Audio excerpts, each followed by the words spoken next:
Well, hello everybody out there in Lonsdale and the surrounding areas. We are on episode number 2. The first person we interviewed was the city administrator, Joel Erickson. And when you watch this, Joel, thank you for doing that. I've got the second person that we're doing on the podcast here. It's City Councilor James, and I'll let him introduce himself a little bit more. Thanks for letting me on the show, Tyler. And thank you for coming out to me instead of having me come to you. It really means a lot. Makes me a little more relaxed. No problem. Thanks for helping me set up here a little bit. What you guys are seeing right now is you're seeing the cameras and the microphones. You're not seeing the camera feed, I should say. You're not seeing the cameras, the gear. When I started setting up, James was like, "Oh my gosh, this stuff is from another planet." But let's get right into it. You're new into city council and campaigning.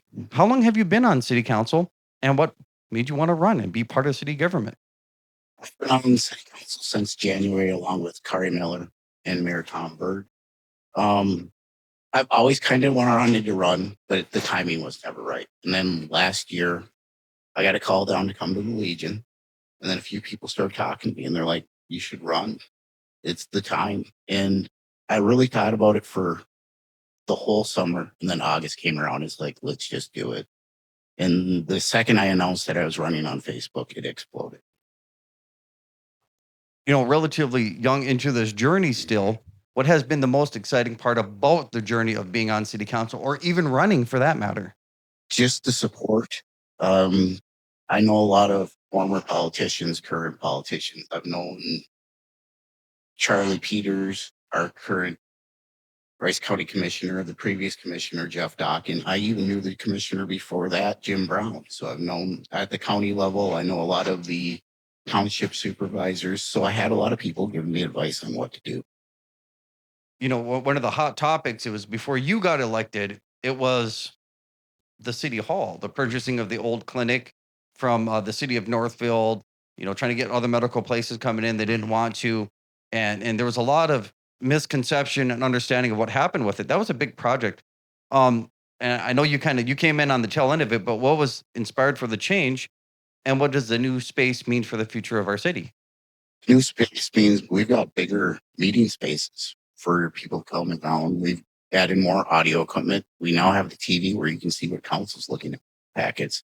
But most of all, the last two meetings, the planning and zoning meeting and the city council meeting regarding the apartment complexes, you guys wouldn't all fit in that old chambers. It just would have been too small.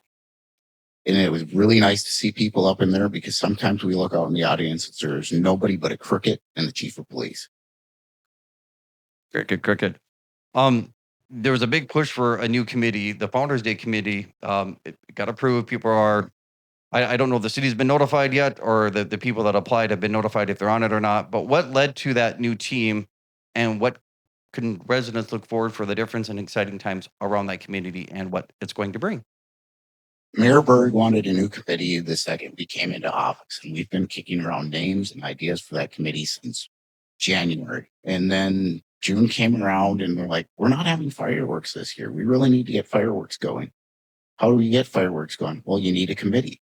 And then it sprung around, well, next year is the big 250th birthday of this country. So we should be doing something good. We're going to need a committee just for that. And it developed into the Founders Day Committee. For you, what was the biggest challenge for the city council this year and how have you as a team worked through it?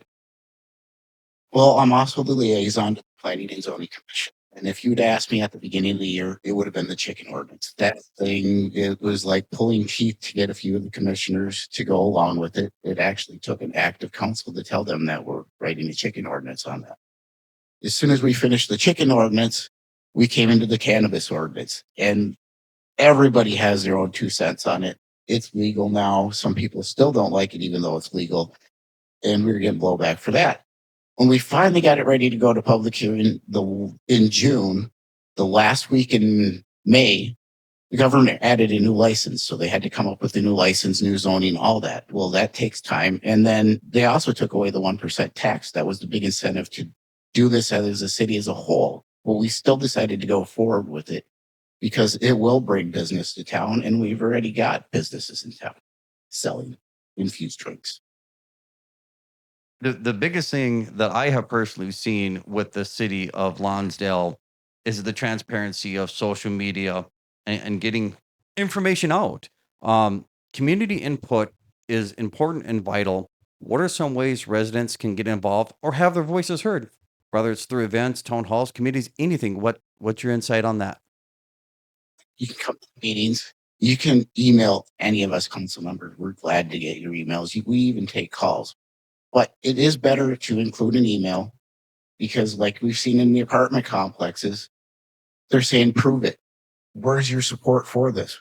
We don't have it because it's all phone calls or everybody wants to remain anonymous. If you do want to send in an email, we need your name and address. That's basically just to say that you're a real person and that you actually live in Lonsdale, because there are people slamming this apartment complex that do not live in Lonsdale. So the best way is we'll get involved, but to get your voice heard, if you can't make the city council Yep. meetings, watching the streams, and if there's a point you wanted to say on it, Yep. you can't be there, just email you guys. Yeah. And I did it. I sent an email out. I wasn't going to originally, then somebody suggested that I should. So there's a formal document. The way I found the email was just going to the city of Lonsdale's webpage. I assume you suggest doing it that way as well. And That is the easiest. Was don't know the other one's email because it's set up for us. We just hit send and it's mine is Vosejpka at Lonsdale at the Lonsdale City. I don't even know my email. the city website does, just for everybody knows. Yeah. Looking ahead, we've got the Founders Day committee coming up. We've got the potential apartment complex. You've got the communities coming up. A whole bunch of stuff. Looking ahead, big or small, what are you personally excited about coming up for events and even about the city?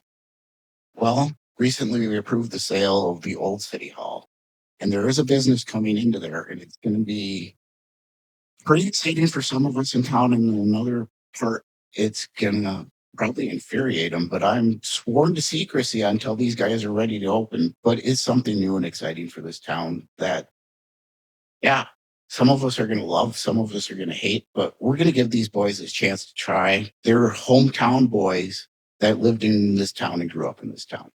That's really good. Um, any last comments you want to tell anybody that's going to watch us here this evening when I get it up? What are you excited for more? Maybe get involved or anything personal you want to add to the ending of the podcast? If you want your voices heard, come talk to us. We're always glad to listen to your thoughts. We will debate with you, but we're going to always listen to your thoughts on it. Well, James, I appreciate you doing this with me and being the second person on it. I hope everybody watching has a good time understanding this and seeing what we're trying to do. If you want to be part of the podcast, business owner, nonprofits, school entities, anything like that, just reach out to me. Lonsdale Happening, Lonsdale Local News. I got the Facebook group there. Again, thank you for coming on and doing Thanks, this. Tyler. You're welcome. And everybody out there, you guys have a great day.